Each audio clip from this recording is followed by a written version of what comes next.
We're here at the Kennedy School at the Institute of Politics, and it's the month of March in 2003, and we're here talking with Governor Jane Swift, former governor of Massachusetts, and with a Kennedy School graduate, Jenny Armini, who worked for Governor Swift.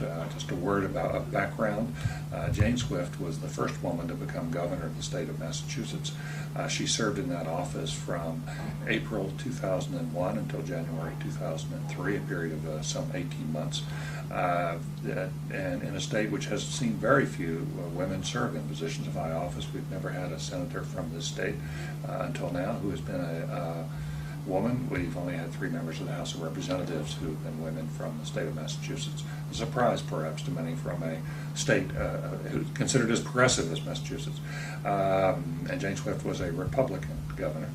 Jenny Armini graduated from the mid-career program here at the Kennedy School in 2001 in June of that year, and very rapidly thereafter went to work for Governor Swift and was both her principal speechwriter and increasingly a confidant during that time, and is now back in the private sector and with motherhood nearby. So we're delighted to welcome both of them here and for a conversation about leadership with a particular emphasis on women and leadership. So Jane Swift, perhaps it would be helpful for those who are watching if you could first briefly retrace your path in politics, your ascent to the governorship, what happened, and where you are now. Sure. I was elected to the state senate from my hometown area, North Adams, Massachusetts, which is in the far northwest corner. I represented 45 small cities and mostly towns in western Massachusetts. I was elected in 1990. How old were you then? I was 25. 25 years old, okay. Too young to be aware of some of the challenges perhaps that I was taking on. There's, for your younger students, there's great value in taking on these enormous challenges in your 20s because you're somewhat undaunted by the odds. But in my case, I had worked for the state senator for 2 years, and he decided not to seek re-election, encouraged me. I came from a somewhat political family in that my father and mother had been volunteers, and active volunteers on political campaigns. Had you been to school in that area, or that was where you were? It's where I was born and grew up. My dad's family ran a small plumbing company,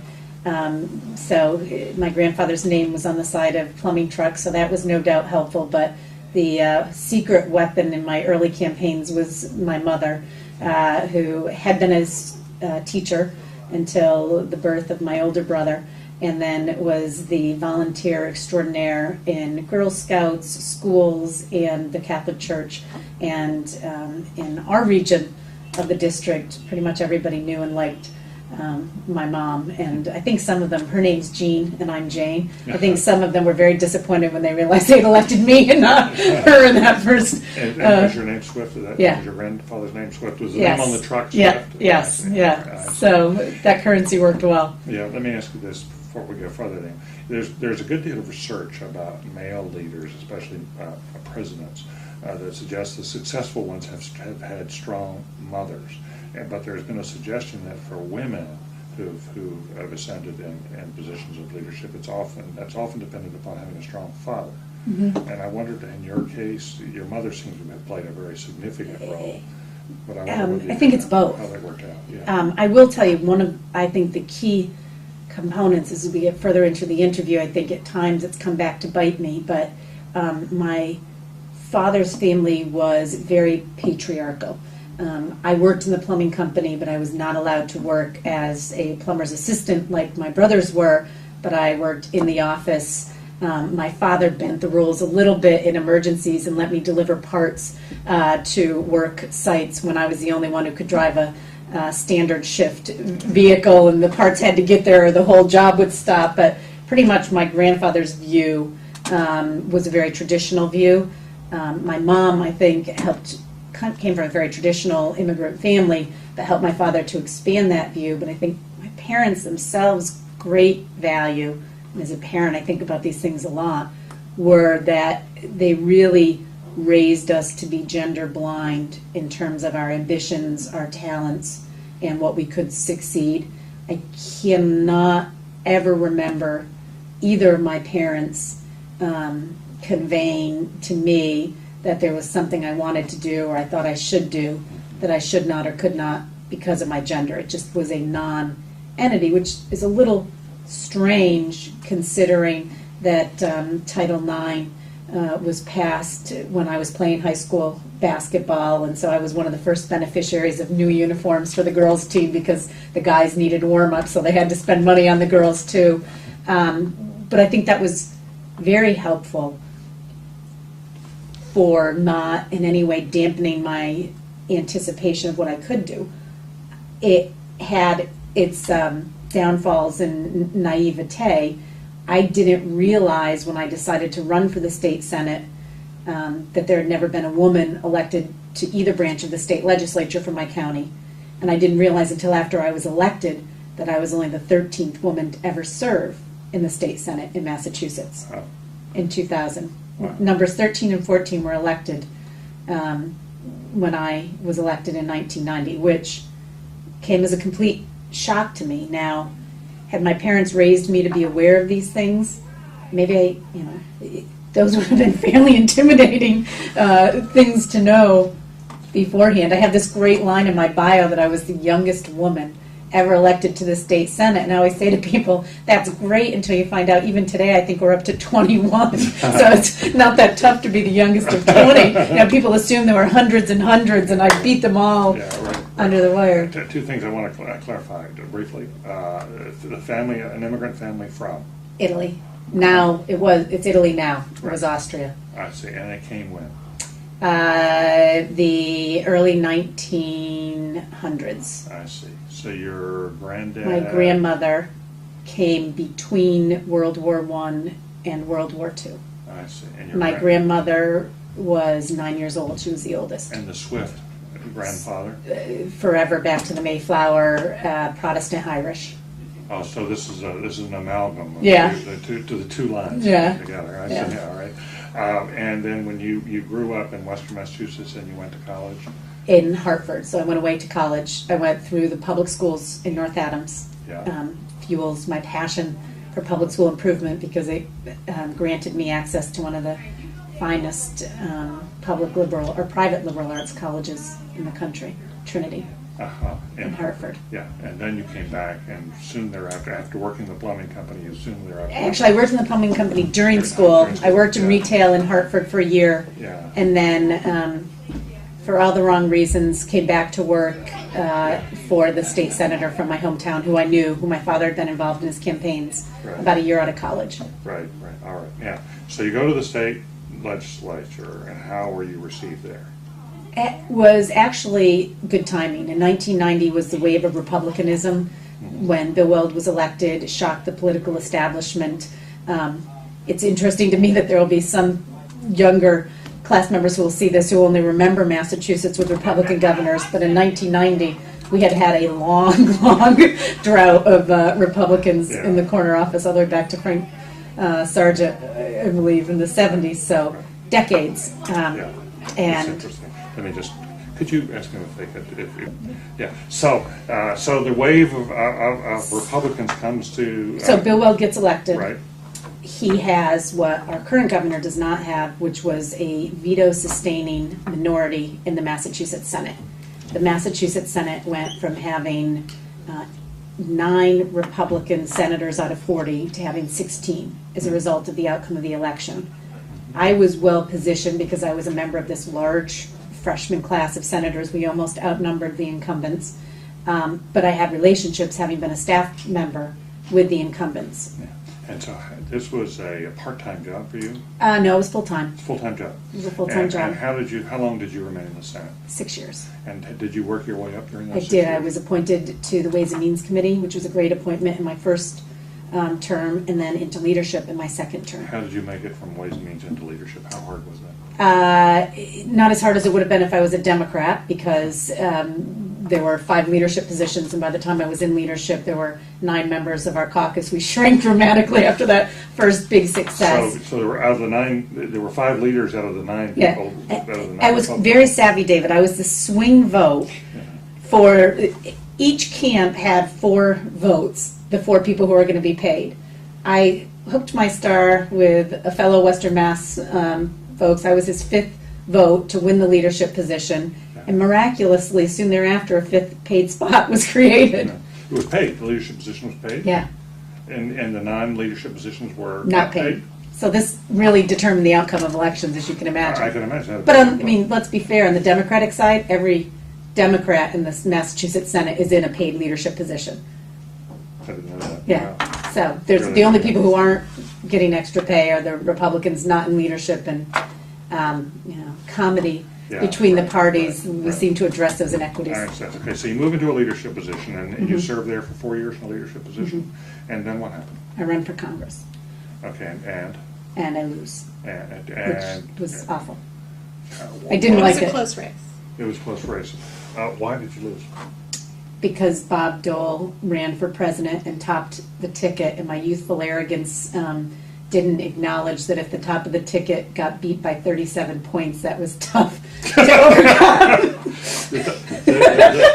And also- The Dole ticket lost by 37 points in Massachusetts. In my your my district, and I lost by 5.5 or 6. I did better than Bill Weld did that year, but North Adams is a fairly rough and tumble blue collar city. Losing. So a lot of people admired. Newt Gingrich was still the head of Congress, and he had 11% approval ratings in my congressional district. So there was This was 1996.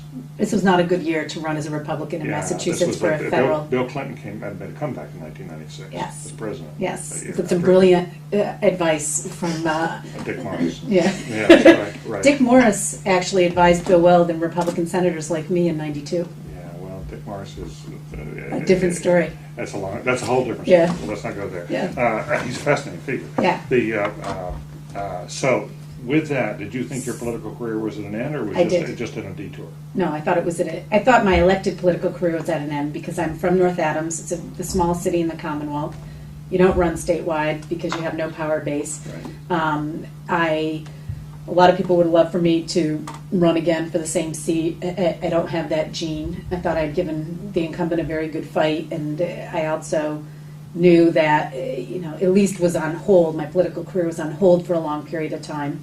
I made the choice of positions within the administration to take based on a private sector segue calculus, not a political calculus, which is why I went to our Port Authority, because it was a private, public-private kind of entity that I thought would have, and did have, a lot of ability to garner me skills that would help me then make the next step into the private sector. I see. So you had an appointment from the governor, from Yes. the Republican governor, Right. Bill Weld, Right, to put you into the Port Authority Right. in Boston. right. And then 9 months later, then Governor Cellucci, because Bill Weld had resigned on his quixotic quest for Mexico or something, Paul Cellucci, actually, the never told story, only 3 people, my husband, one of my closest political advisors,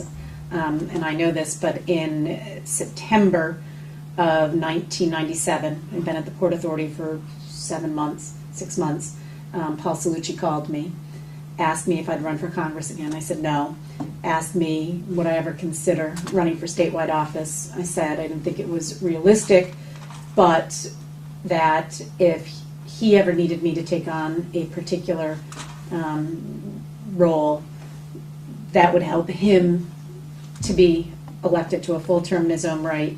I thought it was a very important election to get our third sort of holding of the governor's seat, and I would be amenable to those discussions. Yeah, so we so- talked around.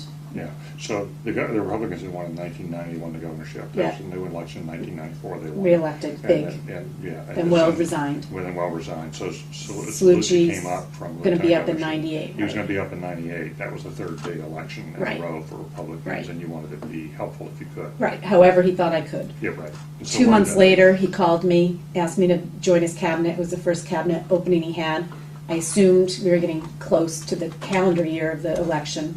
I assumed that meant he had other options, which I was actually fairly relieved about, for a running mate. My name was never in the paper as on his list because I never told anybody but one other person about this conversation, a very discreet person, who gave me the best advice. Well, it depends who you ask. The best advice for eventually securing the seat, which was don't tell anybody. He values confidentiality. Keep it to yourself. I doubt it'll happen. You're too young. Don't have a geographic power base, but stranger things have happened. Right. So when he asked me to join his cabinet in a great position, consumer affairs and business regulation, for somebody who's looking for how you make that next step into the private sector. Right.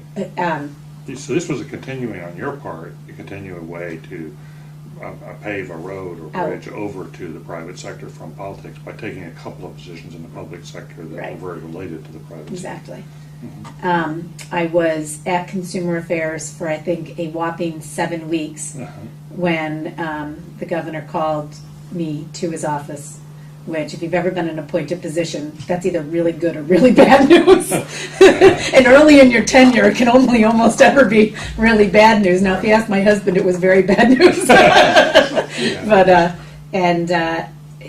Basically, it was the Friday before the Super Bowl, so it was late January of '98. Asked me if I wanted to run for lieutenant governor. Lieutenant governor is his running mate, chosen running mate. He had a tough primary against the sitting treasurer. I told him that I had already pledged to him that I would do whatever I could to help him if he thought this was the best way for him to get elected. I obviously needed to talk to my husband, give it some thought. And I also told him something that would turn out to be fairly more important than probably the light conversation he and I had at the time, which was I had delayed childbearing and was now heading toward that perilous age of 35. And that it was not something that even a statewide political campaign, I thought, could be delayed any longer, and that, in fact, I might already be, or shortly be, pregnant, and was that an issue for him? And he's a great family man, was very supportive. Both of us, I think, on that front, were very naive about what the public reaction and debates would be. And so I joined his ticket. We announced it that next Tuesday, and I had a positive pregnancy test, I think, on Thursday. And did when? 2 weeks before the election. Oh, wow. So there you were, running for lieutenant governor, becoming ever more pregnant. If that's Absolutely. a proper way to describe it. Yes, you don't become less pregnant. Well, eventually, but right. the grand finale. And how did the voters respond to that? What lessons did you carry away from that? That the debate among women as to what our appropriate roles should be as mothers and how we combine careers and work was far from resolved as I had assumed, and that there was a great deal more resistance and conflict within those issues of motherhood and childbearing than my fairly idealistic, fair and balanced view of the world probably accommodated.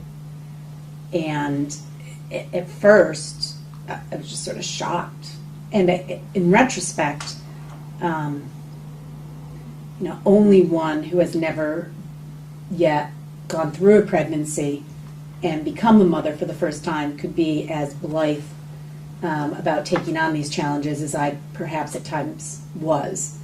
One of my greatest attributes in the Senate, when I was in a very small media network, regional news, not under the glare of the public spotlight, was I have this sort of flip sense of humor that endears people to me in one-on-one or small group conversations, but cannot translate well through a broader medium. And I perhaps, even in those early days of pregnancy, made some fairly blithe, somewhat flip statements To the media. To the media, by extension to the general public, that I look at now, because I have the value of having every stupid thing I ever said on film, and say, yeah, I remember a conversation with my mother, and I told her I was going to run for lieutenant governor, and she said to me, am I wrong, or are you not soon to be pregnant, or maybe pregnant, or trying to become pregnant? And I said, no. And she said, and so you're going to run a statewide political campaign while you're pregnant? And I said, yes. And she said, have you thought about how hard that might be? And my only comparison, I said, Mom, it's a 9-month campaign. I just ran a grueling uphill 15-month, more like a 2-year campaign, where I was down by 60 points or something in the first poll. Paul Salucci is the incumbent. It's 9 months. How tough can it be? Which only someone who's never lived through pregnancy can say, because it was tough. It was tough. Yeah. Help us understand, because especially. Well, I threw up almost every day. That's hard to combine with. First of all, we had Boisterous campaign, right? Yeah. At the time of the convention, I wasn't quite to that sort of 3.5 month mark where you want to tell folks you're pregnant, and we sort of knew there might be some dynamics, so we decided not to throw the bomb into a contested Republican convention, which you could assume if there was going to be any concern, that might be the place where it was. So you didn't disclose until after the no, nomination was that I was hiding it. I mean, most people wouldn't tell you they're pregnant on day 6. Right. But I was feeling the effects of early pregnancy and had broken blood vessels in my eyes, which led one of the fairly, I don't know, how would you describe Andy Hiller? Channel 7 News. Sassy and savvy. Yeah, fairly sassy reporters to inquire among his peers as to whether or not they thought there might be a domestic violence issue in my life that they should explore. And he might even have broached that to me, but it's hard to. Right. I just sort of laughed about it. When did you disclose to the voters? A couple weeks later. After the convention. Mm-hmm. And what was there? You said there was immediate attention. Yeah. What was the media attention like? Did it become a big media National. story? Yeah, I was on 2020. There was a woman, Danielle something, in Washington who's never met me, who basically went on national TV and called me selfish and said that this issue of women who had choices, which they ignored the fact that somebody in my family had to work, and my husband had just passed up a big job because he knew I was pursuing a big job, and he was committed and eventually does stay at home, but ignored the details. And this woman said that this is our generation's Vietnam, which perhaps you'd like to take that back considering where we are today in America. Yeah. But at the time of peace and prosperity, said that there are those who choose to serve, meaning to be good mothers and stay at home, and then there are folks like Jane Swift, who is selfish by trying to have it all. Yeah, Is that what basically the the draft dodgers, abdicating my responsibility. Wow. I was stunned. Wow. And probably never acknowledged this publicly, but I was hurt. I mean, I'm not sure that there is any more painful accusation than you're a bad mother.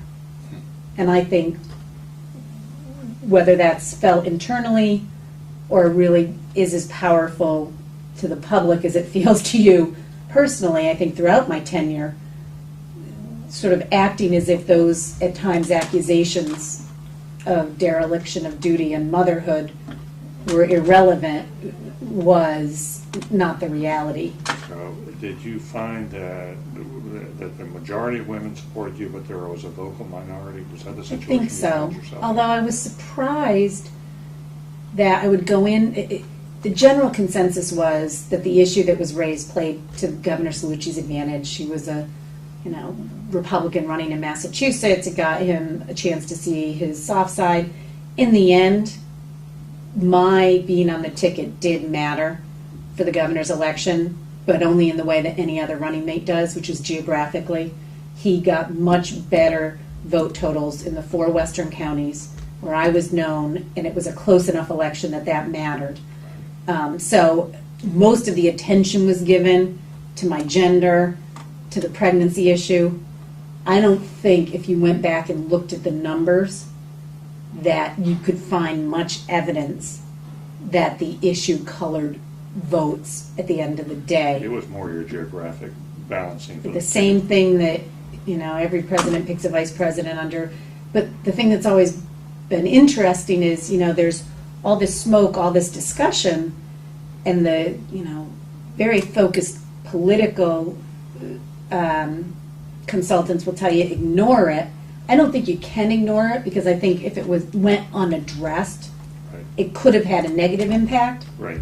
But I don't think that the positive impact that some attributed to that, and then other aspects of my motherhood and candidacy, I never really saw them. Now that might be because I was a Republican, Right. and I think the place that these issues always played out was in my base. And that when you don't have a base, you're very vulnerable in politics or in any leadership position. It'd be like, a colonel not having the support of his troops. So how do you sort of move on from there and build trust among others? So to that extent, I think for Republican women leaders, there are a lot of opportunities. I wouldn't have been on the ticket if I wasn't, a woman. If I was from Medford or, another power base, I might have been. But from North Adams, the geographic calculation helped the governor in the end. But clearly, there was a decision to pick me because the differentiating factor was my gender. But I'm not sure in vote totals at the end of the day. It made that much difference. It made that much difference. I see. Okay, that's interesting. Men greeted your gender and your pregnancy. It just didn't seem to matter to them as much as it mattered to women, which is interesting in and of itself. I think that's the case, although we never did enough polling Yet to know. to know. And then when we did do polling around the issue, because as some folks know, I was pregnant with twins when I assumed the governor's office. And we were trying to set me up for a political campaign and try to figure out how these issues played. We found it was a very difficult issue to poll, because what people would say in their answers to direct questions was at extreme odds to what they would reveal in what we in the business call verbatims. So people would tell you they don't care at all. She should do whatever she thinks is right. It doesn't impact me. That's what they'll tell the pollster. That's what they'll tell the pollster in answer to, do you care? Should it matter? Right. And then they'll go to the verbatims. They'll say, tell us the 3 things that you've thought about regarding Jane Swift in the last month. And they'll say, the kids are cute. Who's taking care of the kids? What does her husband do? And so the verbatims were full of a discussion about my children, my motherhood, my female credentials, that they had all just disavowed as having any import. And I think that's the issue we struggled with. It always got all the attention. Yeah. Did it matter? Yeah, let me just clarify. So for those who haven't followed this evolution of polling and how it works, the verbatims and what they are. You're going to tell them, or you want me to? Verbatims are open-ended questions. Yeah, in a poll. In a poll. It's not So- just different from a focus group. These are just open-ended questions. Right. And so you cannot take, you only identify people by their socio, I guess it's not economic, demographic data. But you get a body of knowledge that sometimes is very revealing, and it usually is the information that if it still perplexes you, you tend to use in a focus group. Right.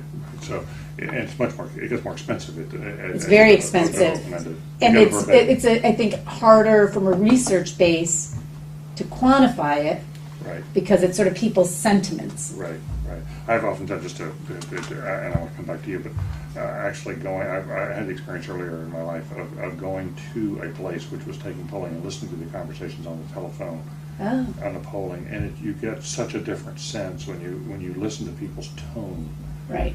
than if you actually see the data on a piece of paper. You get the nuance and the tonal differences, and you can see when people are being pushed into answers which they don't. Right. They're not quite there yet. Verbatims for me were a substitute, a poor substitute. But when you go from being in a state senate Right. campaign and race, polling I think is of limited value except for a horse race, because if you're running a good campaign, you know what people are thinking because you're talking to them and you're meeting them and you can sense the trends and you're of them. Folks criticize candidates for using polls at the presidential level, at the gubernatorial level, at the U.S. Senate, but the reality is it is practically impossible to meet enough people to get good data. And so the verbatims sort of substitute for the discussions that you would have in front of a post office in a small town or at the town hall as people are coming in to pay their tax bills. But you don't get tone. And I think that's where folks have tried to use focus groups to try to get a little more of a sense. But in my case, I think we never perfected or figured out how to really get any good handle on what the real impact was of the fact that I was a different person at a different time in their life than another governor in Massachusetts. Interesting. Let's go on with your so you're elected with Governor Cellucci to become the lieutenant governor, and then he resigns. He leaves. And I'd had a tumultuous year preceding that. Yeah, now let's see. When you were lieutenant governor, you had your child. I had a great first year, and then a series of stupid, petty scandals that I fed into huge controversies as lieutenant governor. And so walk us through those a little bit and what you discovered from that. One or two. I think the two big ones that people think about. Actually, let me talk about all four that added up, because I think the two that were non-gender related are easier to have comparisons and then give you insights into whether or not there was a gender bias in the other two. Right. One of the first was this accusation that I was using my staff as babysitters, that I was not good at handling, is not good at addressing, and eventually the Ethics Commission found a potential appearance of a conflict because two young women on my staff babysit, not during office hours, which was generally the perception to this day that people had, that people while they were working were babysitters, but that because they occasionally sat for my oldest daughter at my home after hours, that there could be appearance of a conflict. Were you paying them out of your pocket? I actually, this was one of the issues. They didn't want to be paid, and we did prove in all the testimony that they volunteered to do this, and that because they wouldn't be paid, I gave them gifts, as anybody would for somebody who volunteered. But yeah, it was, so that was the issue was, would it create a sense within the office that they were getting preferential treatment. And what did you learn from that experience, the controversy? I learned from all of those experiences, but particularly that one, a couple of things. First of all, when you're in a position where you're going to receive a tremendous amount of scrutiny and potentially criticism, which politics is, don't in any way involve your family in the office, because then you open them to the same level of scrutiny and criticism. Secondly, I learned that it was a reinforcement in a much greater sense that there are a lot of conflicts that women in the workforce were having about combining work and family, that it was really tough, and that the outcome in a lot of cases were people resenting the advantages others might have, which is very troubling to me. You would think that sort of a group of people who all are finding it difficult to manage would band together for a common solution, and I think there are some common solutions, but instead I think the place we are today is being a little bit of class warfare, to use a Republican term, I guess, about who has which advantages. You know, I understand what they were jealous or resentful of the fact that you had access to people on your staff who volunteered to babysit your daughter, Right. and that people were jealous. People resented that. Right, and I think they thought that it was easier for me I think some women felt that I had public resources that made it easier for me to manage my balance Right. than it was for them. Right. And I think some just saw it as an abuse of power. I think because we so poorly explained what was going on. I don't think... Tell me what you learned about the explanation once you come under scrutiny and there's a controversy. What did you said? Well, think about what the issues are before you talk. Yeah, you hadn't had a chance to really sit down and think through I mean, am I going to partly when you're the first person to be sort of address a particular issue, Yeah. one of the best resources for crisis management is to look at other folks who've done it good and folks who've done it not so well. I now have contributed to the body of folks who've done it not so well. That's my civic contribution to the future. But we didn't have a lot of models. I didn't reach out to a wide enough circle of people to hear their opinions because I felt the criticism very personally and very painfully. And therefore, I sort of shrunk the circle rather than expanding it when I needed to. Mm-hmm. And also in politics, it's funny, the more people you ask for advice, even if you get the same advice, the general interpretation of how good that advice is portrayed as much better because more people have a stake in saying, oh, she got and she used good advice. So, I mean, there's a really small universe of people who influence public opinion and who influence the people who influence public opinion. So there's that. So if I had asked 20 people right. and then done the exact same thing, I think it would have been reported very differently about how I handled the analysis of how I handled it. I think would have been reported differently because I would have had 20 people who had a stake in what you did. Right, who are out there saying, no, that was brilliant and this is why, rather than 19 people who are out there saying that was stupid and this is why. Somewhat out of honest evaluation, somewhat out of motivation that if she had asked me, I would have done it better. Right. So what this really suggests is the political universe of people who are regarded as savvy and are called by the press for their opinions is actually much smaller than one would think. It's small, but please don't underestimate it. Yeah, and it's powerful. Very powerful, and I learned, there are two things I learned, and this is a little getting lit, but I thought the way that I would handle my own personal situation of having lots of demands at work and a new baby at home was to cut out what I inelegantly and flippantly termed the bullshit, which is having lunch with David Gergen, go and sitting down and doing a totally off-the-record coffee with the State House political reporter, finding out what his grandkids were up to, finding like 6 people who talk all the time and, letting them get to know me. In my little world, I saw that as social and apart from the work. And in what I realized in retrospect is the first thing that I eliminated was the most important thing. Now, I think this would resonate with a lot of working parents. It's really, really difficult. And is it more difficult for mothers than fathers? I don't know. I think that has to be explored. But it's really difficult to go out for drinks after dinner to do a social event that you know in your heart of heart is work.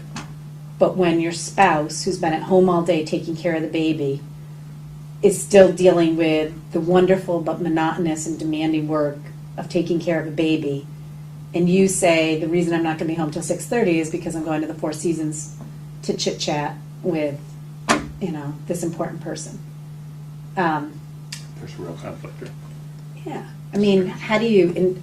I think I became really good at it as governor. I think it's going to benefit me in what I'm doing next more than what I did then, because I made great contacts and networks of people that I'll use in my future endeavors. And my husband and I both came to understand how important it was, but even now, when my husband's home with 3 sick kids, as he is this week, and I'm hanging out at the Kennedy School, spending my nights at the Charles Hotel, it's hard. It's hard for the other caregiver who intellectually understands that's work. And I think it's wonderful to have work you enjoy, when you're a parent of young children, because it justifies leaving the house, but it also, on the flip side, is difficult because when you enjoy your work, maybe this is a Catholic thing, but when you enjoy your work and it doesn't always feel like work, it increases the guilt you feel about not being at home. So I learned, talk to a wide circle of people. Their advice can be very valuable, but the fact that you ask them for advice is even more valuable. Make sure you've laid the groundwork. And I think this is particularly true in politics, but I think at any high level, and I think it's the thing women don't always do well, women leaders, is you have to go out and build a network of folks who, when you become attacked, have a vested interest in saving you. And I didn't have any. Have a network before the trouble hits. Absolutely.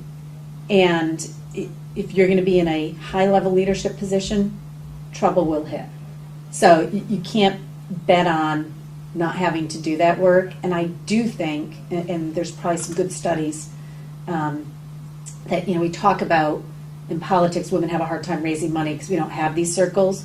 But I think it goes beyond that. These informal circles that men have built up over generations through sports and college and professional organizations are a very powerful tool when you're in public sector. Right. So in terms of dealing with adversity and knowing that adversity is going to come, some time ought to be spent preparing for it, building your network, trying to make sure you've got the damage control mechanisms in place before the trouble hits, knowing at some point there's going to be a controversy or you're going to hit a rough spot. But if you have your network, and especially as a woman, it's important to pay attention to this because it may not come to you. You may not do done this. It might not be, and especially if you're a Republican in Massachusetts. Right. And then when the trouble hits, then also to seek the advice from. Take your time and be collaborative. You feel this pressure to respond immediately. Right. And there is a lot of pressure. But the videotape lives forever. Yeah. And so I think it probably is more important to do it right than to do it right away. Right. And what about your evolution from being a state senator, your business is to persuade, and being an executive, and how your communication style needed to change, but you didn't recognize that right away? Right. I wasn't good on TV. I think that's the thing we got back to. Yeah, that you had to work on that as well. That you were in a different position, there were different expectations. Different medium. Different ability to. And because when you were in the state legislature, the medium of choice was probably the newspapers. Well, and actually, it wasn't even as important as the speeches that I gave to groups in person, to the relationships that I built. Whether they were covered or not, they just didn't have the same impact. Right. And so I actually had a reputation as one of the best debaters in the Senate. I was very persuasive with my colleagues. I was very articulate. I just assumed that meant I was good on television. And? Not. All my charm just doesn't project. Well, actually, you and I met soon after I was lieutenant governor, or soon after I became governor, and you did what any sort of good person would do, which is you go back, you read some clips, you've already read some stuff because you've been in Massachusetts, and do you remember what you said to me? I don't remember exactly what I said to you, but what would tell me what I remember talking about your car rides back and forth. Well, but early on, I would meet lots of people like you who would say to me, "Boy, the press just doesn't capture." No, I did say that to you. I did. Your vitality and your whatever, the whole litany of you're smarter, or you're this or that, and more committed. And for a while, I wrote about this in Boston Magazine, I would cling to that, like, they're wrong, meaning the press. Right. And for some reason, they're distorting me. Right. Rather than saying, if everybody who meets me in person likes me more than their impression of me on TV, right. Something's not that's working. a big problem. Right. Because most people are only going to know me through TV. And it took me a long time to acknowledge that there are certain tricks of the trade and practice, which was, I think, the other thing in your book, that Ronald Reagan was a great communicator because Ronald Reagan practiced communicating. Yeah. And that was very helpful, actually. I've since learned that during the same time, I talked to Ted Sorensen, during the same time that Reagan was learning how to become a speaker, which is during the 50s, he was out continually talking to audiences. Same thing happened to John Kennedy. after he lost the Democratic nomination for vice president in '56, he turned and became a total politician. He spent the next 4 years traveling the country, giving speeches, and finding his voice, perfecting his language and his presentation, self-presentation, his capacity on television, transformed himself over those times. Well, I've actually signed up with the Speakers Bureau for some economic reasons, but also, Yeah, makes a difference. the more you do it. But I also think giving speeches to groups is different than talking to the public in sound bites and through news media. I'm tempted to go right there right now, but I want to go back to the scandal questions or the controversy questions, and then come back to television. Okay, so we did the babysitter. Yeah. Okay. We had a period of time which the babysitter thing pulled into it. My daughter was about 13 months old. My husband was full-time caregiver. We had moved east, no family around. My daughter got pneumonia, and then my husband got pneumonia. And sort of like most young parents, or parents of young children, which is what we were. We weren't young parents. You get to this point where you say, oh my gosh, I never thought about what do you do when everything falls apart. And everything fell apart for a couple of weeks. And that's when I made some of the decisions that came back to haunt me. And one of the things that I think is important to note, and I'm not sure I've ever shared even in the Boston Magazine article, is we were working really hard. Our view of it was we didn't want the public to think that I couldn't do my job because I had a child. So whereas in retrospect, canceling my schedule until I could figure everything out, until people weren't sick, until I had backup childcare, would have avoided all the problems that we had. A lot of the actions that were criticized in retrospect and that we didn't do a good job explaining happened because we were compensating on the other. Folks on my close staff were petrified to cancel a public event the morning of the event with the only excuse being the truth, which is her daughter and her husband are sick. And so that's when we started doing makeshift, babysitter routines, but also it's when my daughter came down with pneumonia, thought she was getting better, had a huge conference on regional airports that the governor had 2 other governors coming in from other states for, and I was the master of ceremonies. And I felt that it was impossible to not attend that. The governor was not prepared to be the master of ceremonies. It was actually the very issue that I'd worked on that gubernatorial appointment to Massport. 2 other governors were coming in from other states. At the time, my thought process was, how can I possibly, short of an emergency, say to all these important people, including my boss, for lack of a better word, I can't show up, my daughter's sick. And I guess she was just sick at the time. Anyway, calling home constantly the night before, people weren't having a good night, as sick babies with pneumonia aren't. The next morning, my husband, not even intentionally, and probably doesn't even remember, and I hope he never sees this and is reminded, but said to me, I said, how's Elizabeth? He said, she's fine, she just wants her mother. She was 15 months old enough to articulate that. We all, I guess, want our mothers. But he didn't mean it in any other way. Anyway, later in the day, they had to go back to the doctor. There was a question of whether or not she was going to the hospital. Decision was made that at the end of the conference, rather than me driving the 4 hours home that it would take, because it was a big traffic day, it was a couple days before Thanksgiving, that folks would put me into the state police helicopter and get me home quicker. Turned out to be a huge controversy.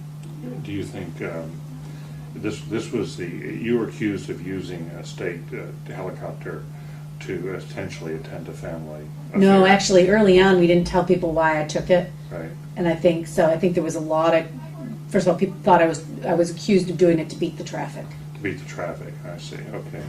So, in retrospect, but it did, I remember when it mushroomed into a controversy, Lieutenant Governor used his state helicopter to go home, to fly across Massachusetts. What did you learn from that? That if people think something's bad, just apologize and move on. I mean, I thought I should make a case. I thought, there were all kinds of examples of other people who had used the helicopter. It probably was totally appropriate to use the helicopter. In fact, the Ethics Commission ruled that it was. We had these long debates about whether or not we should say why use the helicopter. In the end, it was all bull. Now, retrospect is so easy, but it was something that... What do you think you should have done? Come out immediately and said... Come out immediately, apologized, reimbursed the Commonwealth, and the whole thing would have gone away. If you'd said, look, it was a misjudgment or part of the lack of... I just should have said I shouldn't have done it. I think we spent too much time trying to figure out why people were upset, what we should say, how much we were going to tell them, when it was obvious that the press was in a mood to make it a big issue. Right. They were using it more to test me than they were concerned about the issue. And I knew from some press people that all the press wanted me to do was come out immediately, write a check, say I'm sorry, and the whole thing would have gone away. And I didn't do it. So, and that came on top of the question. They all actually... I don't want to criticize press people, but that story, the helicopter story, was in the mix for a long time. Press people knew it was going to be written at some point.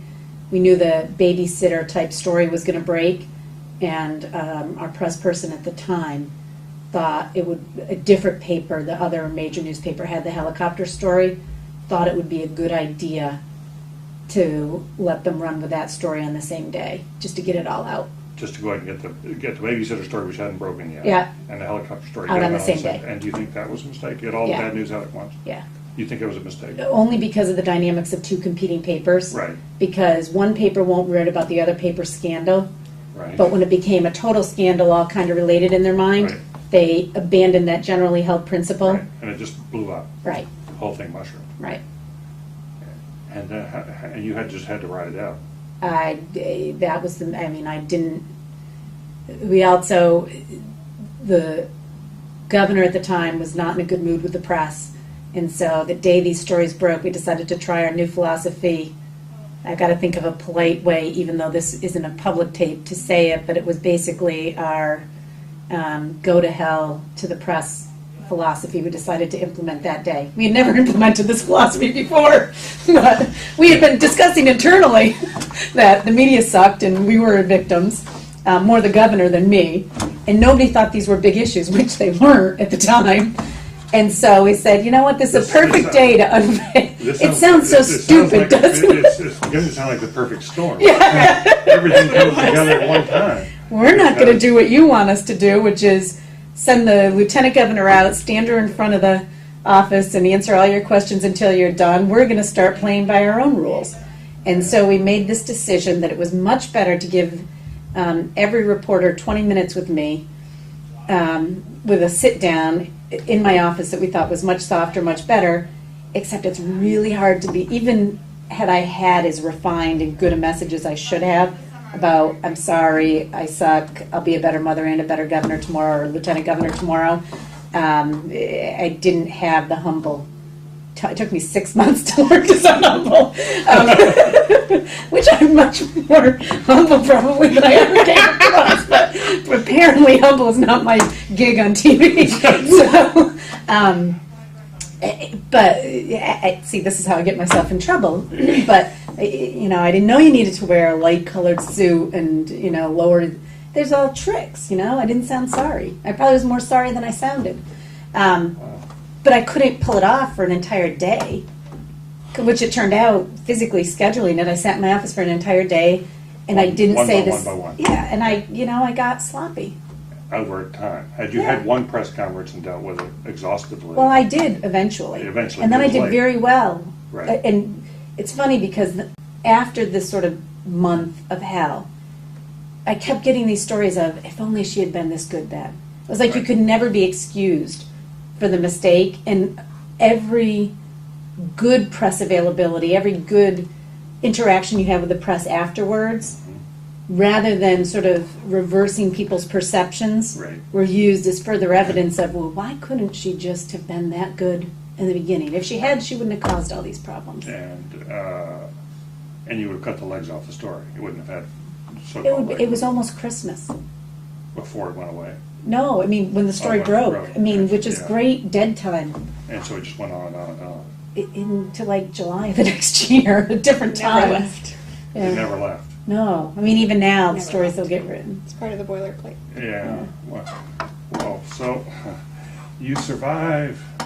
You survived these kinds of reasons. I didn't but, it was a lie. but it colored and clouded your political Absolutely. profile, and then your governor resigned, Yeah. and you became governor. He Right. resigned, taking a position in the new Bush resigned, taking Yes. a position in the Bush administration. So you were preparing yourself mentally to become governor, Yes. and that came, Although not physically. what sense? What does that mean? Well, I had a very cloak and dagger meeting with my political consultant, media consultant, early on when we knew the governor was probably going to be nominated. And it was a very funny fall of 2000. I don't think the election was decided yet, but it was looking more and more like it was going to be Oh, 2002. fall 2000, the presidential Sorry, election. 2000. And I flew up my political consultant to my farmhouse so folks in Boston wouldn't know that I was starting to prepare myself, but I knew I needed to in the eventuality this happened in Williamstown with only one other aide, where he gave me a probably a tough speech for him and appropriate under different circumstances discussion about how I probably had 6 months until the governor would leave, that he had worked with a lot of female candidates, and that as much as this is a difficult conversation for him to broach, I probably should lose some weight because it would change people's perceptions of me. He was one of only 3 people in the room who didn't realize I was pregnant with twins at the time. And so the advice, probably very good, that he was giving was not going to be possible to achieve. I see. Okay, now, So I know he's leaving. yeah, and you're pregnant, and Yeah. you know you're pregnant. Want to hear a funny story? Yeah. Are we supposed to do funny stories or Yeah, just please. high-minded thinking No, it's no, Harvard? no. Day before the election, It was 2000. 2000 election, Governor Cellucci was a huge early supporter of Governor Bush. Until the ballots were counted, a lot of folks were operating under the assumption that it was going to actually be a fairly significant victory, possibly for Governor Bush. Right. A lot of states closed that nobody expected. So Governor Cellucci and I go out to lunch in a private room where he shares with me his desire and belief for the first time that he ever voiced it to me, although it was pretty widely assumed and speculated on in the press, that were Governor Bush to win, he would be very desiring of a high-level post in the new administration, and so that I should start to think appropriately and plan. At which point I also told him that I had some news that I thought he might be interested in, that I was actually several months pregnant with twins. And the look on his face, I should have been recording. It was only beat by my father's look. When he found out I was pregnant with twins a couple weeks before that. But he was great. I mean, what was the look? And then he quickly recovered and was very happy, and to this day is very happy for me. We have a beautiful family. Right. But I am living proof that I and maybe some others have absolutely no idea what your life's going to be like 9 months in advance. Yeah. Wow. And so you were due when? June 1st. And so he leaves in April of 2001. Although I think it was around the inauguration that it was becoming publicly known that he was going to get an appointment. And I think the appointment was announced maybe in like February. Right. So. And there was some debate as the Senate confirmation process dragged on, as those things do. to External debate. Was it responsible for him to leave the state in the hands of a woman who was pregnant with twins? God. Neither of us ever This questioned question it. of motherhood and gender just pursued you for many of your political. Yeah. your- And frustratingly, and I mean, even in this interview, it is what's interesting, it is what makes me different, it is where I have some really great stories and good experiences to share. But it really, Massachusetts arguably has some of the best public schools in America today. Yeah. And what moved And I you? think I had a lot to do with it. Right. And what moves you? What as a, in terms of Right. public policy? And public we education? tried to, I sat at a study group with Tom Payzant, the terrific superintendent of Boston Public Schools yesterday, and talked about, issues in public education, and he sort of said, what would really be great someday is if folks at the highest levels of leadership we're used to be could ever bring all our children and youth services together under one umbrella, because it'd be easier for us to coordinate kids and families and schools if that ever happened. I don't think he realized the irony. I tried to do that. Only folks who noticed were those that were against it when I was lieutenant governor and then governor. But major, important policy initiatives, even when they had to do with children or education, which you would think, okay, maybe because people are so fascinated by my gender, by what difference does difference make, by the fact that I'm a mother governing, they'll perhaps pay attention. Before war with Iraq broke out, one of the things dominating the front pages of the New York Times, because of its proximity, but the country was, are our child welfare agencies basically blowing up? There was an awful story in New Jersey. We now have another story in New Jersey. Massachusetts went through that in the early 90s. I, against the advice of some of Governor Cellucci's politically savvy appointees, spent a lot of time quietly and at times publicly working on our child welfare system. We have one of the best public administrators in the country running our child welfare system today. We're not having those problems. We've addressed many of those issues. I think we're a national leader. Still have work to do. I think you'd be hard-pressed to find a soul behind maybe the 10 people who really care about that issue, who could tell you, and that would be where the most perplexing and probably fault of mine. If you couldn't even break through on the issue of child welfare because of the dominance and the interest of my own, your personal situation. Right, and then it was historic and it was important to people, right. And I have to say that, and Jenny knows this, that some of the nicest things that ever happened to me were the girls that I would meet, who just the fact that I was governor meant a lot to them. So I understand that. And for my own girl, as a mother of 3 daughters, I understand it. And I do think, particularly for kids, the fact that I was a mother made me an even more real sort of model to aspire to. So to some degree, your gender and motherhood was a very positive asset as a political leader. Yeah. That you did become a role model. Other Right. people looked up to you and they said, wow, she really is balancing this in ways Right. that are very, you for a lot of women it was. But it consumed the things that I don't think at the end of the day people vote on, but they help inform what kind of person you are. Right. So dominated the public debate about me for so long that, and I don't know, it may be that when you're first, you can't avoid that. And so then what does that mean for people, particularly non-traditional leaders, who, how do they think about handling just the firstness, it's not a word, but in a way that allows them to be successful. Who I think a lot about is Carly Fiorina, who has been CEO of Hewlett-Packard. Probably the first biggest female, executive of the first really big company.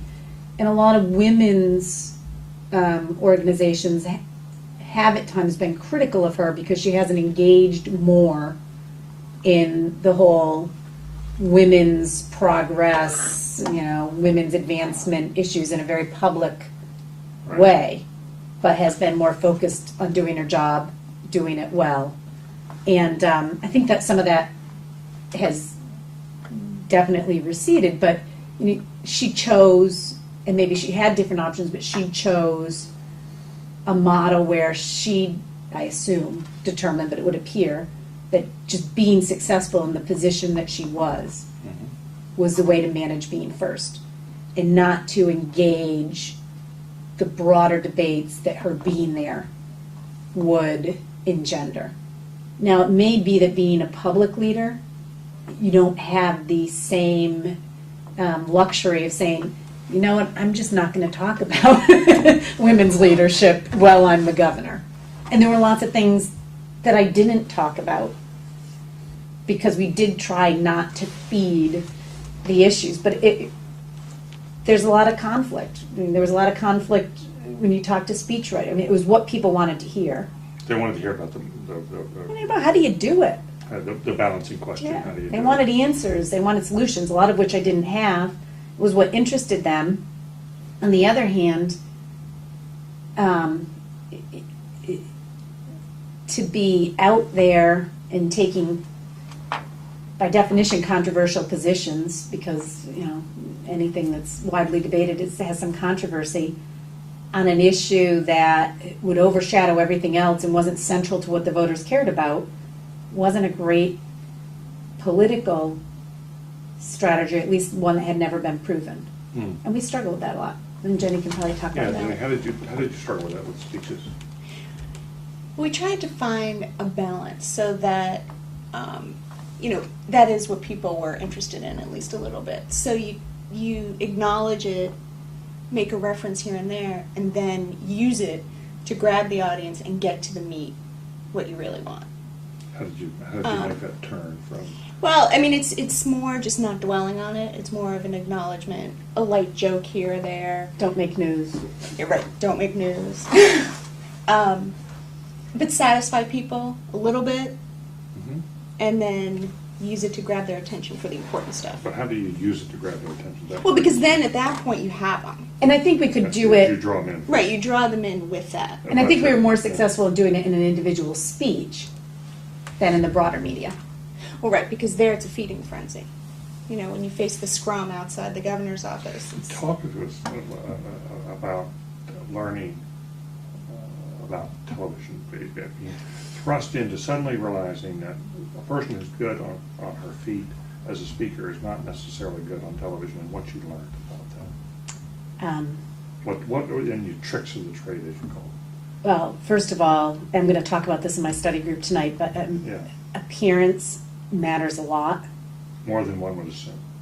So much more. And I think that's true for both genders, but I think it's more so for a couple different reasons.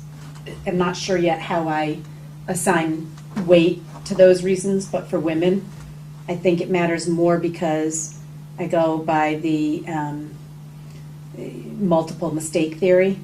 If you're the governor of Massachusetts, David, and you get an invitation to go to a black tie dinner at the White House during the NGA meeting, you don't have a lot of decisions. National governors, you pretty much know what you're going to wear. Right. I guess they could try to figure out if you want the shiny shoes or not the shiny shoes, tails or not tails. But for a guy, it's pretty much a no-brainer. Right. I get that invitation as governor of Massachusetts. What do you wear? Why is that hard? Why don't you just wear black? Why is that hard? Well, you could just wear black, but I mean, that's such a simplistic guy statement.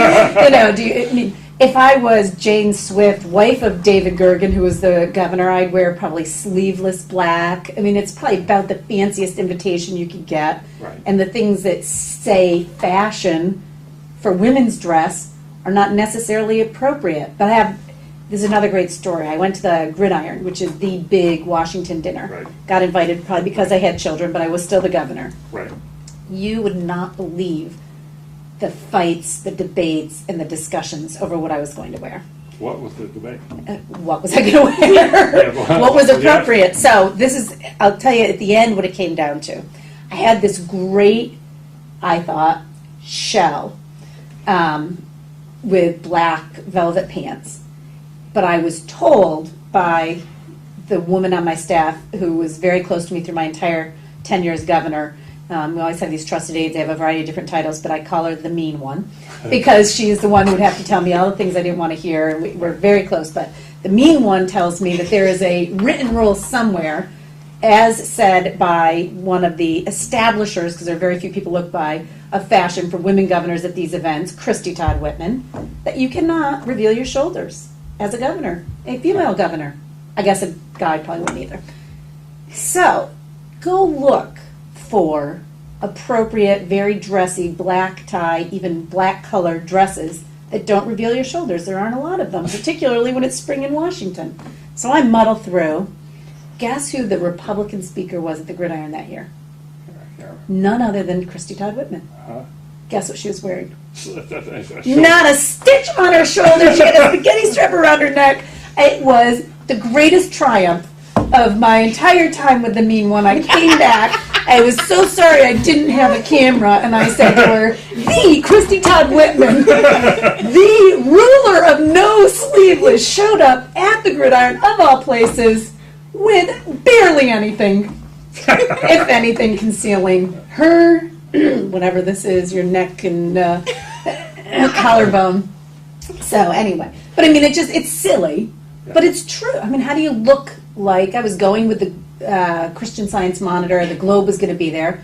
I needed dresses that they make for women to dress up. Don't speak and yell at you, governor. Yeah. You know, they're not made for looking powerful and in control. Okay, so first thing, worrying about television. So parents. You've got to worry about your parents. And you can make multiple mistakes, Right. because there's just so many more variations. Right. Facial expressions. Well, guys have facial expressions, but it didn't work well for me. But What do you mean? What are you talking about? well, You mean smile? This is your biggest challenge yeah, on TV. I roll my eyes. You roll your eyes. If I think you're stupid, you can pretty much tell. It's on our mind, it's on our face. And Yeah. so you roll your eyes to the reporters when they ask stupid questions. What you think are stupid questions? Apparently, even when I managed to control the rolling of the eyes, Yeah, it's I revealed in my facial expressions the degree to which I thought they were morons. yeah, and for Governor Bush, it was the smirk. For you, it was the rolling of the eyes, right? Right. It was like, you've asked me that 20 times. Yeah, right. I've answered it 20 times. Right. I know what you're trying to And do. you can't do it in a way that makes it really appealing on television. Well, it's really, you can, but it takes a lot of practice. Yeah. Because you have to watch yourself on the video camera. Right. But I also have this concept, there's multiple mistakes, and then for me, there's also the ouch theory, which is, think about the Al Gore alpha male. There's no doubt that men have appearance controversies. Mm-hmm. The question is, some research would tell you that it's focused on more for women. I wonder if there isn't a subtler piece that's two-pronged, which is my ouch theory. One is we take it harder. You take what harder, the criticism? Criticism of your appearance. Right. And when something actually gets to you, it can be harder to find solutions. So is there the fact that in our society there are different levels of emphasis and perceptions of the importance of appearance for women than for men? Right. And does that internal understanding make it harder for women? I mean, it's the reason I call the mean one the mean one. I mean, it's a great joke, but it's really hard when somebody says to you everything that you've ever worn really just doesn't work and you look bad on TV. Right. I assume it's hard for guys, but I don't think they internalize it the same way. Interesting. Okay, so appearance and then facial expressions. I found on television that television always makes me look older and heavier. Yeah. And how does that work for a woman? And that's the thing. I mean, and this is my other part of the ouch factor, Right. is if David Gergen looks heavier on TV, Right. does that impact the viewer's sense of your credibility? I think there's a different calculation. For women? Yeah. In what sense? I think that people assign a heaviness and weight with much less positive attributes for women or much harsher negative personality traits for women than they do for men. Mm-hmm. So that put your trimness at a real premium. It was really important to be physically trim Right. as possible. Right. And one of the questions that you faced was All the time. pictures always made you look heavier. The Right. stills made you look much heavier. And- I was really surprised when I first walked into your office and saw you for the first time. I said, "Whoa, Right. this She's is not fat. I think it was two things. And I mean, this gets to the ouch factor by both, I mean, Right. how people, it is widely known. It's probably easier for me to talk about because the truth is I am a little thinner today than I was then. But it was a dominant debate, and as much as I didn't read a lot of it, which helped a lot, but the stuff you read, you pretend and you joke with your staff that it doesn't. Of course it impacts you. It's not a nice thing to hear, but you look heavier. I think everybody does on TV. I'd be willing to bet, and you're probably as recognizable because of your TV as I am. If you and I walked around Harvard Square and met people who recognized us, the reactions from the man on the street would be vastly different. I bet people would comment to you, this is my premise, about what you said last week on CNN, whether they agree with your position on Iraq. You'd meet some Republicans who are still mad that you worked for Clinton. If you talked to 50 people who recognized you, and you would know this, but if one, and that might be your mother, said, oh, you look different than you do on TV, that'd probably be about right. I don't think that I have, if I meet 50 people today who recognize me, who've never saw me in person before, I don't think it'd be an exaggeration to say 48, their reaction verbalized, which means it's strong because it's a little inappropriate, is, oh my God, you are thinner, prettier, nicer, which is code for thinner and prettier, because how can they tell how nice you are or not than on TV, is their overwhelming reaction. Which says to me that what I looked like, both in person and on TV, really mattered a lot more to them, and for some reason was more central to their impressions of me than what you look like, whether you're older or heavier. I see that. And why is that? Yeah, it is an issue that women have been, that women anchors on television have dealt with for a long time. Women anchors do not last as long as male anchors, because the age factor starts to really work against them. And so I have my ouch theory, my multiple mistakes theory, and then I have the Callista Flockhart theory, which is the most controversial, but the truth is, when you look a little heavier on TV, John Madden's been doing commentary on Sunday afternoon football for years, and people are conditioned to seeing heavier men in positions of power and legitimate perspectives. Right. What are, and I think about this a lot as a mother of daughters, think about the women you see through that medium. And with a couple very notable exceptions, Oprah, Rosie, ironically all of which have gone through very public weight gain and loss issues, you have this body image that is, I think widely written, unattainable for most normal women. And so even were I not struggling with weight, can you get to the ideal? And then even if you did, is that really what you want a governor to look like?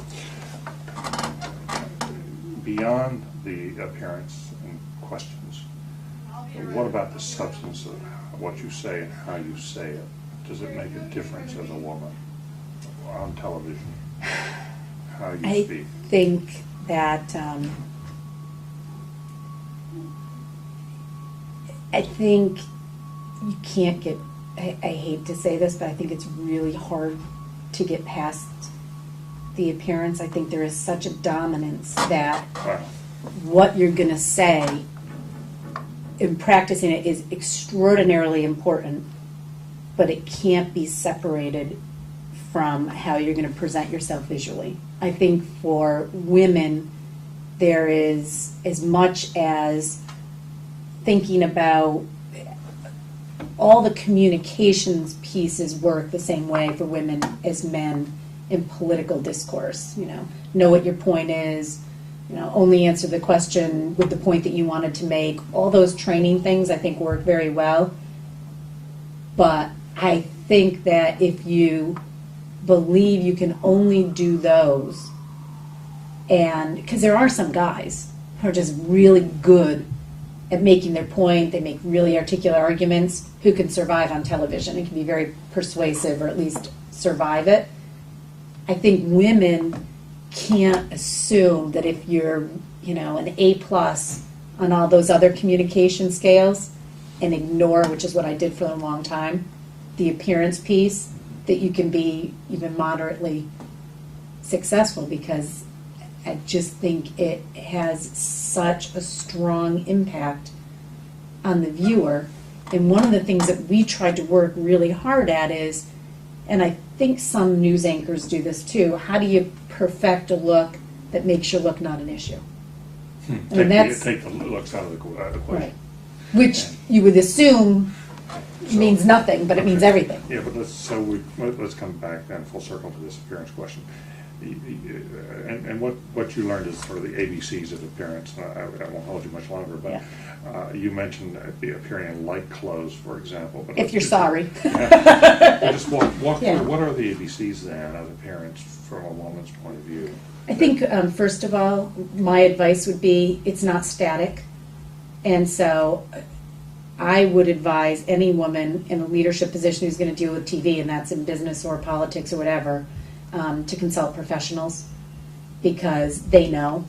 And it's really not all that different. When I got the so-called dress Nazi, who I made fun of, but she was great, who went and redid my wardrobe and bought me all the clothes I needed to wear, she was buying the same blouses for me that she was buying for the news anchors. Now, there are some things that a news anchor could get away with that a governor couldn't, but by and large, there's a look that needs to be current and appropriate for a governor, but I think it changes. And so I don't want to say, wear hair a certain length and wear a certain color clothes, because I think that changes over time. But I think what is important for women is get to the point where you lose whatever vanity you have, and you basically subject yourself to those whose business is. Well, what since there's some women who can't afford to go out and find a professional, well, that's a whole other issue. Yeah. I think that's a problem. Candidly, I struggled with. One of the most difficult conversations that the mean one and I had, and we're friends, and she knows this, is we were going to do the so-called transfer ceremony, the thing that made history, the picture that went everywhere. I was pregnant with twins. Even if you knew what the look should be for that wardrobe for that day, try to find it. This is the day when you became governor. Right. So my staff person did a ton of research, found a boutique on Newbury Street in Boston, which is a ritzy neighborhood, where the woman was willing to work quick because I would outgrow it if we didn't, order it within moments of wearing it. And went out probably 2 weeks before the transfer ceremony, and she fitted me for 2 suits that probably were about as appropriate as you could get, navy for the transfer ceremony, another sort of suit, and she custom made them. $3,000. Wow. No one knows that my greatest frustration when I went on bed rest and had my children at 36 weeks was that I wore $3,000 worth of clothes for exactly 4 weeks. I joke about it now. Can you imagine the conversation between a staff? I was making $100,000 a year, had to maintain a residence in Boston, and had family. My husband had given up his job. We were not living high off the hog. We better than most families, but still, to spend $3,000 for a couple of suits. We didn't have it, but we had to find it and spend it. There's a reason why news anchors, basically, you see at the end of the show, their clothes get donated. And I do think that for women especially, because you have to have a different wardrobe, clothes cost more, the expense factor is one that, I never figured out a way around. Even the woman who helped me to do the wardrobe tried her hardest to sort of find things on sale, but guess what? It costs a lot of money to be dressed like a female governor. I think it's particularly an issue for young leaders. That's true. What makes Jane unique is that, look at the women politicians. Most women delay leadership because of childbearing. So the vision, people have Margaret Thatcher in their minds. You look at the women who have been governors, they're all older governors. That buys you a lot. But if you want to be a young leader, the appearance issue is much more of a factor. Someone who's really pulled it off is Jennifer Granholm in Michigan. But she's rare. She's how old now? She's in her 40s? I think her early 40s. And she's probably an inspiring, brilliant person, but the irony of a former beauty queen being able to affect this effortless and seamless sort of transition onto the big public stage wasn't lost on me. I mean, I used to say to people, in being flip, but, you know, if I had had cheekbones as a kid and thought that my currency was, you know, my looks, I would have gone and been a model or an actor or something. But all of a sudden you're thrown into this business where some of the measurements of your success are going to be based on the same thing. And, you know, I wouldn't have made that choice. I knew that wasn't my strength. And I was stubborn. Yeah. Jenny, I'm very curious, as a Kennedy School graduate coming now to work for a woman governor, what you learned about gender and leadership. What were the main lessons that you learned? It's a lot harder than I thought. Being a woman leader, it's a lot harder. I mean, we studied it in the abstract, and, you know, I come from a family like Jane's where girls can do anything, so I don't even think about these things. And all of a sudden, it hits you. And it really hits you when you're trying to craft a speech, and every word counts, particularly for somebody who's under such scrutiny. You really don't, you don't feel like there's any room for error at all. And you want to find the appropriate words to talk about motherhood. You want to find the appropriate words to talk about controversial issues that don't make her look, you know, too sappy or too callous. It's really a balancing act that I think you don't necessarily have to walk. And I've written speeches for male politicians. It certainly was different. Certainly, you just get away with a lot more. In the end, was it worth it? Absolutely. I mean, I love public policy, and whether anybody ever knows it or not, we have a functioning, which is saying a lot, child welfare system in Massachusetts today. We have great public schools. I'll send my daughters to them. And it's because of some of the work we did. Can't have that kind of impact. And it comes with a price. Do I wish I had sort of won the lottery and gone through the wardrobe transformation and started my running routine and done all the things that, you know, knew everything I knew? Sure, but most people don't get that luxury. And I firmly believe that at, you know, age 38, I'm a better mother, I'm a better person, and I have more to contribute in the future on a whole number of fronts because of the intense experiences that I had. So, you know, you pay the price. There were tough days. I'm not sorry to have a little break. But even the break helps me to put them in perspective and to share them in perhaps a more candid way than I could, that maybe, hopefully, makes it different.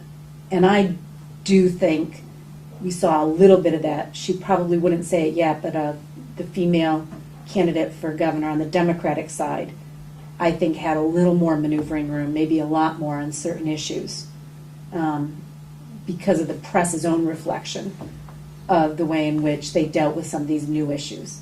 And let me just say one last thing, and this isn't to try to cover my own butt, but it really is the big point of debate in my household. I am not bitter with the press.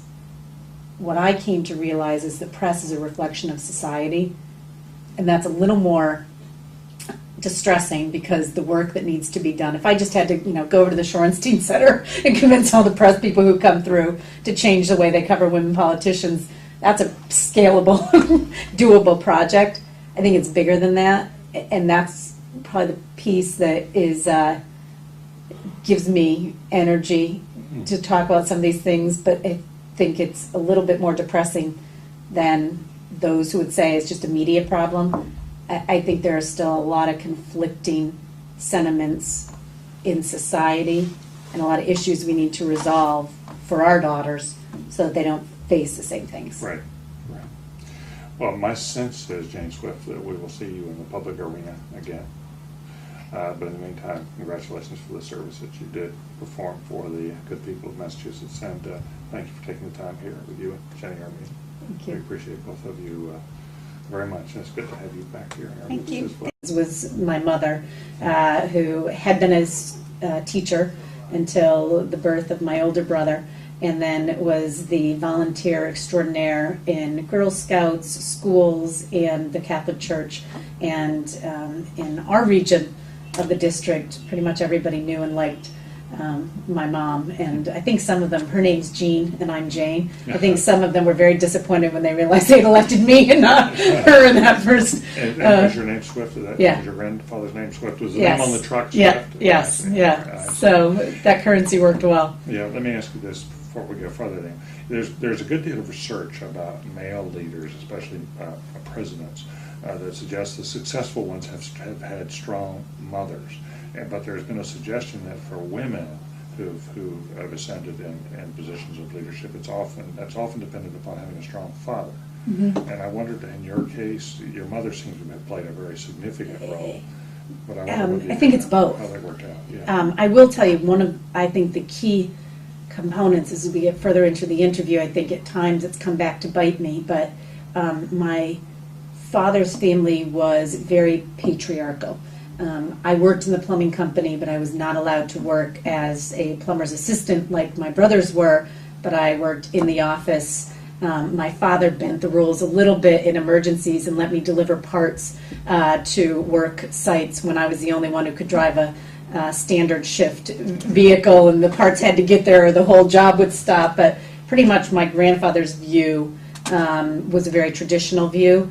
My mom, I think, came from a very traditional immigrant family that helped my father to expand that view. But I think my parents themselves, great value, and as a parent I think about these things a lot, were that they really raised us to be gender blind in terms of our ambitions, our talents, and what we could succeed. I cannot ever remember either of my parents conveying to me that there was something I wanted to do or I thought I should do that I should not or could not because of my gender. It just was a non-entity, which is a little strange considering that Title IX was passed when I was playing high school basketball, and so I was one of the first beneficiaries of new uniforms for the girls' team because the guys needed warm-up, so they had to spend money on the girls too. But I think that was very helpful for not in any way dampening my anticipation of what I could do. It had its downfalls and naivete. I didn't realize when I decided to run for the state senate that there had never been a woman elected to either branch of the state legislature for my county. And I didn't realize until after I was elected that I was only the 13th woman to ever serve in the state senate in Massachusetts in 2000. Wow. Numbers 13 and 14 were elected when I was elected in 1990, which came as a complete shock to me. Now, had my parents raised me to be aware of these things, maybe those would have been fairly intimidating things to know beforehand. I have this great line in my bio that I was the youngest woman ever elected to the state senate, and I always say to people, that's great until you find out even today I think we're up to 21. So it's not that tough to be the youngest of 20. People assume there were hundreds and hundreds, and I beat them all under the wire. Two things I want to clarify briefly. The family, an immigrant family from? Italy. Now, it's Italy now. It was Austria. I see. And it came when? The early 1900s. I see. So your granddad... My grandmother came between World War I and World War II. I see. And my grandmother was 9 years old. She was the oldest. And the Swift grandfather? Forever back to the Mayflower, Protestant Irish. Oh, so this is an amalgam of the two lines together. I see. Yeah, all right. And then when you grew up in Western Massachusetts and you went to college? In Hartford. So I went away to college. I went through the public schools in North Adams. Yeah. Fuels my passion for public school improvement because it granted me access to one of the finest public liberal or private liberal arts colleges in the country, Trinity. In Hartford. Yeah, and then you came back, and soon thereafter, after working in the plumbing company, Actually, I worked in the plumbing company during school. I worked in retail in Hartford for a year, and then for all the wrong reasons, came back to work for the state senator from my hometown, who I knew, who my father had been involved in his campaigns about a year out of college. Right, all right. Yeah. So you go to the state legislature, and how were you received there? It was actually good timing. In 1990 was the wave of republicanism when Bill Weld was elected. It shocked the political establishment. It's interesting to me that there will be some younger class members who will see this who only remember Massachusetts with Republican governors, but in 1990 we had had a long drought of Republicans in the corner office, all the way back to Frank Sargent, I believe, in the 70s, so decades. We're here at the Kennedy School at the Institute of Politics, and it's the month of March in 2003, and we're here talking with Governor Jane Swift, former governor of Massachusetts, and with a Kennedy School graduate, Jenny Armini, who worked for Governor Swift. Just a word about background. Jane Swift was the first woman to become governor of the state of Massachusetts. She served in that office from April 2001 until January 2003, a period of some 18 months. And in a state which has seen very few women serve in positions of high office. We've never had a senator from this state until now who has been a woman. We've only had 3 members of the House of Representatives who have been women from the state of Massachusetts. A surprise, perhaps, to many from a state who's considered as progressive as Massachusetts. And Jane Swift was a Republican governor. Jenny Armini graduated from the mid-career program here at the Kennedy School in 2001 in June of that year, and very rapidly thereafter went to work for Governor Swift and was both her principal speechwriter and increasingly a confidant during that time, and is now back in the private sector and with motherhood nearby. So we're delighted to welcome both of them here and for a conversation about leadership with a particular emphasis on women and leadership. So Jane Swift, perhaps it would be helpful for those who are watching if you could first briefly retrace your path in politics, your ascent to the governorship, what happened, and where you are now. Sure.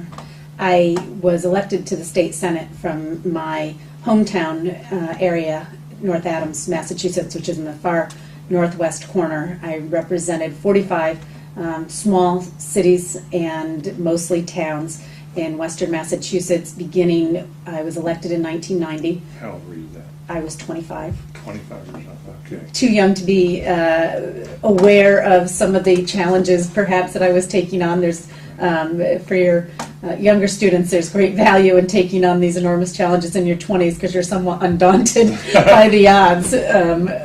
But in my case, I had worked for the state senator for 2 years, and he decided not to seek re-election, encouraged me. I came from a somewhat political family in that my father and mother had been volunteers and active volunteers on political campaigns. Had you been to school in that area, or that was where you were? It's where I was born and grew up. My dad's family ran a small plumbing company, so my grandfather's name was on the side of plumbing trucks, so that was no doubt helpful, but the secret weapon in my early campaigning. So a lot of people admired. Newt Gingrich was still the head of Congress, and he had 11% approval ratings in my congressional district. So there was a...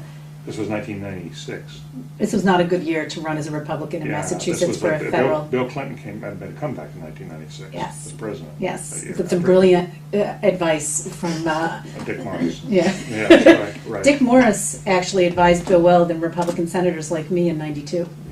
Dick Morris is a different story. That's a whole different story. Yeah. Well, let's not go there. Yeah. He's a fascinating figure. Yeah. So with that, did you think your political career was at an end, or was it just in a detour? No, I thought it was I thought my elected political career was at an end because I'm from North Adams. It's the small city in the Commonwealth. You don't run statewide because you have no power base. Right. A lot of people would love for me to run again for the same seat. I don't have that gene. I thought I'd given the incumbent a very good fight, and I also knew that, at least was on hold. My political career was on hold for a long period of time. I made the choice of positions within the administration to take based on a private sector segue calculus, not a political calculus, which is why I went to our Port Authority. Because it was a private, public-private kind of entity that I thought would have, and did have, a lot of ability to garner me skills that would help me then make the next step into the private sector. I see. So you had an appointment from the governor, from Yes. the Republican governor, Right. Bill Weld, Right. to put you into the Port Authority Right. of Boston. Right. And then 9 months later, then Governor Cellucci, because Bill Weld had resigned on his quixotic quest for Mexico or something, Paul Cellucci, actually, the never told story, only three people, my husband, one of my closest political advisors, and I know this, but in September of 1997, I'd been at the Port Authority for 6 months, Paul Cellucci called me, asked me if I'd run for Congress again. I said no. Asked me would I ever consider running for statewide office. I said I didn't think it was realistic, but that if he ever needed me to take on a particular role, that would help him to be elected to a full term in his own right. I thought it was a very important election to get our third sort of holding of the governor's seat, and I would be amenable to those discussions. Yeah, that's And interesting. Let me just, could you ask him if they could, yeah. So the wave of Republicans comes to. so Bill Weld gets elected. Right. He has what our current governor does not have, which was a veto-sustaining minority in the Massachusetts Senate. The Massachusetts Senate went from having 9 Republican senators out of 40 to having 16 as a result of the outcome of the election. I was well positioned because I was a member of this large freshman class of senators. We almost outnumbered the incumbents.